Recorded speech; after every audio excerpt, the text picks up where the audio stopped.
মাটিতে পা না দিয়েই সবার আগে প্লে অফে রংপুর রাইডার্স। চলমান বাংলাদেশ প্রিমিয়ার লিগ বিপিএল রীতিমতো উঠছে রংপুর রাইডার্স।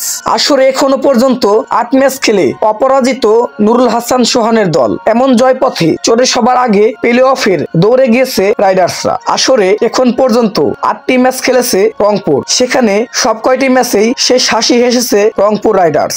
ঢাকা ক্যাপিটালসের বিপক্ষে ম্যাচ দিয়ে শুরু করেছিল রংপুর রাইডার্স। ঢাকার ঘরের মাঠে স্বাগতিকদের ৪০ রানে বড় ব্যবধানে হারিয়ে শুরু নিজেদের সামর্থ্য জানান দেয় তারা। পরের ম্যাচ সিলেট স্ট্রাইকার্সকে হারান ৩৯ রানে। ডিফেন্ডিং চ্যাম্পিয়ন ফরচুন বরিশালকে হারিয়েছে, জয়ের হ্যাটট্রিক পূর্ণ করেছে রংপুর, সেটাও ৩০ বল আর ৮ উইকেট হাতে রেখেই দাপুটে এক জয়ে।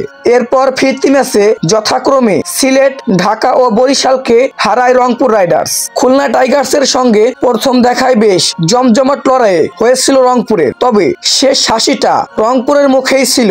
শেষ পর্যন্ত ৮ রানে জয় পায় আর গতকাল চিটাগাং কিংসকে ৩৩ রানে হারিয়ে অপরাজিত থেকে প্লে অফ নিশ্চিত করেছেন সোহানের দল। পয়েন্ট টেবিলের ২-এ আছে বরিশাল। ৭ ম্যাচ খেলে তাদের নামের পাশে ১০ পয়েন্ট যোগ হয়েছে। সমান সংখ্যক ম্যাচ খেলেও সমান পয়েন্ট নিয়ে চট্টগ্রাম, ৭ ম্যাচে ৬ পয়েন্ট নিয়ে ৪-এ দুবার রাজশাহী। এরপর আছে যথাক্রমে খুলনা টাইগার্স ও সিলেট স্ট্রাইকার্স ও ঢাকা ক্যাপিটালস।